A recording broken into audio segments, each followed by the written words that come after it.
Today we're going to talk about something that might seem a little bit different at first: how to become a freight broker agent. We do a lot of videos on internet marketing and how to promote websites and build a home-based business, and honestly we think this kind of fits in with the home-based business. It's something that you can build on your own. It's something that requires the internet, and that you can build different ways, both in person and through internet and connections on telephone. We're on a website called TruckingLingo.com. This website actually belongs to a member of our group, and that's one reason we're doing this video on how to become a freight broker for them. And like I said, we want to continue forward with it. First, we admit that if you're going to become a freight broker, it's probably easier if you have some transportation industry experience. Perhaps you're in operations, sales, or you're an existing truck driver, something that gives you an idea of the lingo within trucking, and the connections, the customers, the different requirements for shipping, flatbed, dry van, refrigerated. That's certainly a big advantage if you're going to go into being a freight broker as part of your business. But it's not required. It'd be more difficult, take you a little more work if you don't have that background, but it can still be done. So what is a freight broker agent, and what does a freight broker agent do? Well, a freight broker is someone who matches the needs of their customers, which would probably be the shipper, up with a carrier base to haul their freight. As a broker, you are simply the middleman. You go and you get the freight, and then you find carriers to haul it, and then you take a cut, which would be the difference between what you bill your customer, the shipper, and what you pay the carrier. That's how you make your money. Freight brokers are actually very important to the overall freight cycle, especially for small and mid-sized carriers, because it's very difficult for those size carriers to have customers everywhere. So they rely on freight brokers in different areas to help them get back to their home base where they have existing freight. So even though in some areas and in some situations freight brokers have gotten kind of a bad rap or bad reputation, really they're very important, to what happens within our transportation industry and how freight moves and keeping freight rates stable and getting trucks, cutting down deadhead on trucks. So it is important. Freight brokers do have a place. They are important, and it is a valid business opportunity for you. So now next thing you're probably asking is, how do you become a freight broker? There are a couple of ways that we can think of. One is if you don't already have the experience, you get a job with a brokerage company, probably a larger one, that will bring you in and train you. The biggest problem with that is you're probably going to have to sign a non-compete, which means you're not going to be able to go out on your own later.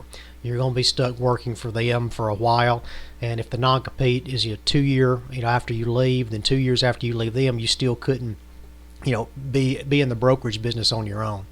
The other way would be work for an agent of an existing trucking company. You could do that either as an employee or as an independent contractor. Excuse me. The problem is you still may have to sign a non-compete.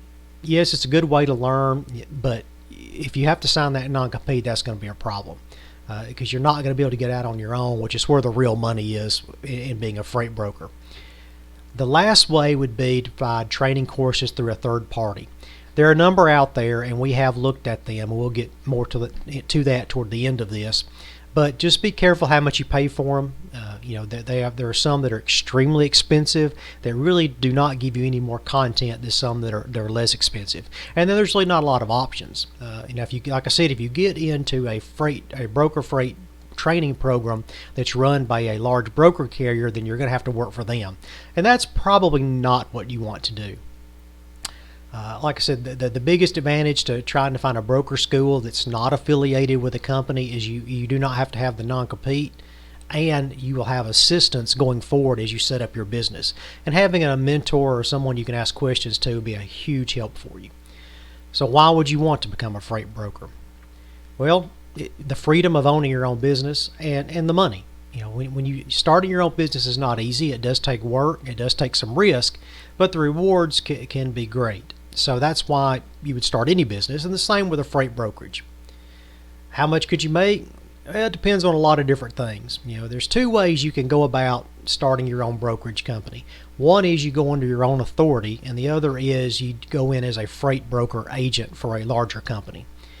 If you decide to open your own authority, which we do not recommend, but if you do decide to do that, then you're going to need to file for authority with the Federal Motor Carrier Services Administration. It's going to take some time. There'll be some fees involved. You'll also have to have a $75,000 brokerage bond. That doesn't necessarily have to be cash out of pocket if you have good credit. There are companies you can go to. You can pay a smaller amount. You'll have some yearly fees, or you'll pay in till you get to the $75,000 over time. But either way, you're going to have that bond, and theirs are not cheap to get, whether you do it with cash or another way. And then you're going to have cash flow. Depending on how big you are to start out and how fast you want to pay your carriers will determine how much upfront cash you need. But if you assume you're going to do about $50,000 in revenue per month, which is not that high, it's something you could get to very quickly, your customer is probably going to pay you in about 45 days. Well, you're going to want to always pay your carriers at less than 30 days. Starting out, you may want to pay them even faster than that so you can build your credit rating. So that means if you're getting paid in 45 days and you're paying your carriers in 28, then you're going to need about $75,000 in cash just to cover your payables. And that doesn't include other expenses you may have. Now, you can go with a factoring company which will buy your receivables for you or finance your receivables for you, but they're going to charge you between 2.5% to 5%. So if you go with a factoring company, perhaps you only need $7,500 cash of that $75,000, depending on how much they fund. But so either way, you're going to need some money up front for payables that you need to be aware of. You also need to have contingent liability and cargo insurance. It's not required, but you really need to have it. It's not really that expensive, but it is an expense. So it's something, if you're going to do your own authority, then you really need to make sure that you are aware of that and you know what it's going to cost you. The other thing about starting your brand new authority is many customers and trucking companies are not going to do business with you at least till you've been in business 6 months to a year. So you may find it very difficult to grow. So what is the advantage of having your own authority? The only one is that you get to keep all of the profit per load. And as an example, if you have a $1,000 load and you move it for $800, then your profit's $200. Now that assumes you do not have a factoring company, because if you do, then they're going to cut into that some. If you have a 5% deal with your factoring company, then they're going to take 5% of the $1,000 or $50. So now your $200 has become $150, and that's important later on. So remember that. Now, if we would recommend that you go to a trucking company as a brokerage agent instead of getting your own authority. Now, one thing that's important, we said a trucking company with brokerage authority, not a 100% brokerage company. There's two reasons for that. One is you're going to find it much easier to get customers if you have trucks tied to your authority. Some customers will not talk to you if you're a brokerage only, if you're with a brokerage only company. The second thing is, from time to time, you may be able to load the trucking company's trucks. You might not make as much on that particular load, but it's easy money. Now, what is the disadvantage of being a freight broker agent as opposed to having your own authority? Well, you're going to give up some of the profit off the load. And it's usually going to be between 30 to 40%. Now, you might think that you might get a better split with a 100% brokerage company, but again, there are advantages to being with companies that have trucks. Now, if we use the same example of $1,000 above where you made $200, but remember, if you have a factoring company at 5%, that's already cut to $150. But anyway, if you're with a trucking company that had a split of a 60-40 split where you get 60% of the $200, then you would get $120. If it was a 70-30 split, then you get $140. Well, you can see with a 70-30 split, you're already at the same profit you would be under your own authority, almost within $10 after your factoring company takes their money. And you didn't have to file for your own authority. You didn't have to put up the brokerage bond. You don't have to do a lot of the collections and receivables and billing. So for $10, you're probably, again, much better off being an agent and being a freight broker agent as opposed to trying to get your own authority. So, we can tell you, from past experience that it's usually, especially when you start out, much easier and much safer and much less expensive to be a freight broker agent as opposed to getting your own authority. Now, in time, if you do become a freight broker agent, in time you could convert that into your own authority.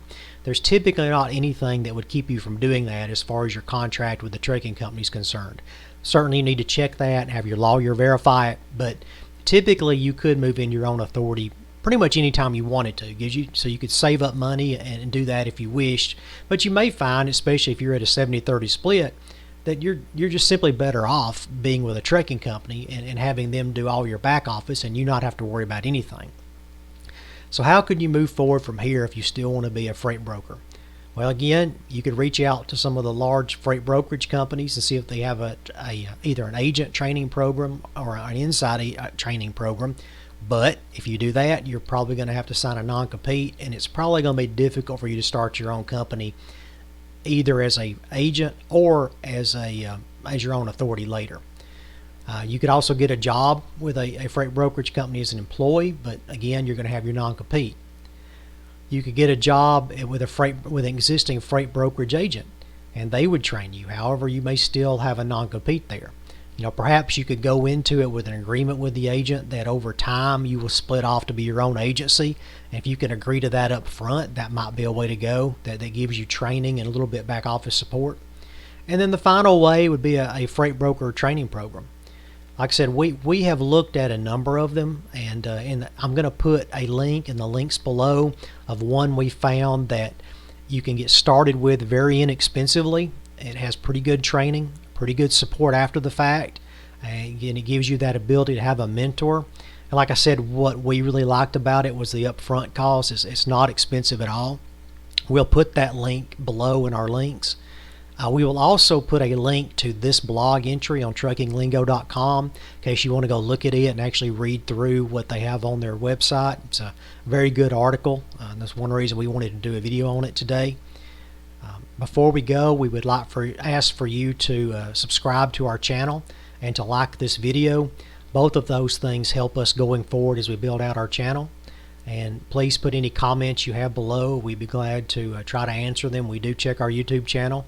And you can also go to Trucking Lingo and put any questions you have there, and Chris will answer them for you. Like I said, he updates the website quite frequently, and I'm sure he'll get back with you. But either way, we wish you good luck, and let us know if you have any questions. Please subscribe to the channel. Thanks.